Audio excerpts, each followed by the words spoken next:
Noswaith al Pawb. Over recent weeks, there has been considerable speculation about the future of BAE Systems jobs at RAF Valley.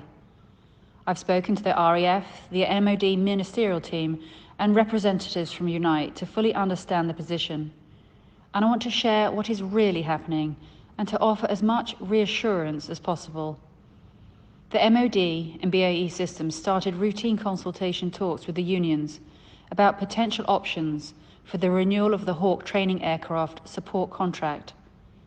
Whenever consultation talks take place, various options are discussed, and the consultation process is intended to work towards decisions involving all parties.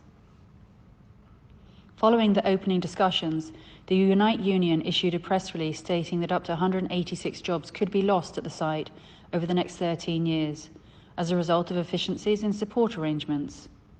I would like to reassure you that absolutely no decisions have been made. I've spoken with the Unite Regional Secretary, and we are both committed to working together to keep good quality jobs here on the island. And the MOD continues to work with BAE Systems and Unite to understand the impact of any decisions that might be taken. I will continue to work with Unite to protect local jobs. The consultation will be running throughout the autumn, and I will be kept informed of the progress. This government is focused on delivering its levelling up agenda, and to rural coastal communities like Anglesey, this means jobs, skilled employment and investment. This is my priority too, and I will fight to protect every single job. Our island owes our local tourism and hospitality sector an enormous debt of gratitude. Over the last 2 decades of economic decline on the island, an economic decline that should never have been allowed to happen, entrepreneurs in the sector have helped to create and support new jobs and training opportunities by opening a myriad of attractions, bars, hotels and restaurants. And I have no hesitation in saying that Ynys Morn's culinary scene, supplied by local produce and seafood, is amongst the finest in the world.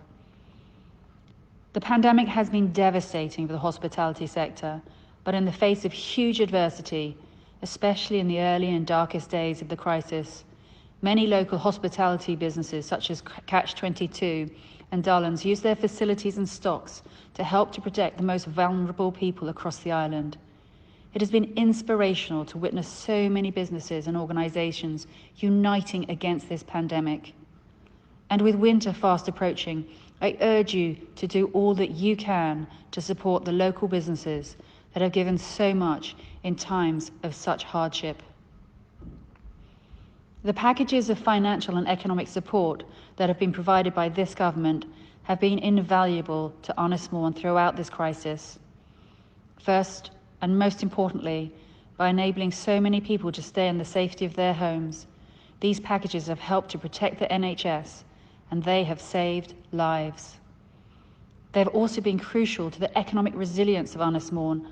Under the furlough scheme, 7,400 local jobs have been sustained, and the speed with which the scheme was introduced protected many jobs that would otherwise have been lost. Without these jobs, visitors to the island would have missed out on the amazing experiences, like visiting the Anglesey Sea Zoo and learning about their invaluable marine conservation work, or enjoying a meal in one of our countless amazing local restaurants. The loss of so many large employers on the island has led to many local people becoming self-employed, and so the Self-Employed Income Support Scheme has provided a financial lifeline to thousands. And those more creative schemes like Eat Out to Help Out have captured the public's imagination and have made a massive difference. The government contributed more than £450,000 in just 1 month to businesses on Ynys Morn through this scheme. And when I grabbed lunch at the Beach Hut Cafe in Holyhead last Friday, the team there described the Eat Out to Help Out as a massive boost because it both tackled the uncertainty and brought in a great atmosphere. Clearly, nothing quite beats knowing that the government is helping to pay for your meal, to put a smile on your face. As I've already stated so many times, the economic decline of the last 2 decades that our island has endured should never have been allowed to happen.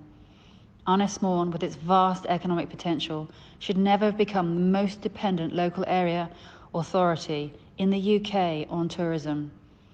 And while it's vital that we acknowledge the invaluable contribution that the tourism sector has made to our island, and never more so than during this crisis, we must also acknowledge that the sector cannot provide the quantity of high-skilled employment and training opportunities that our local economy so urgently needs.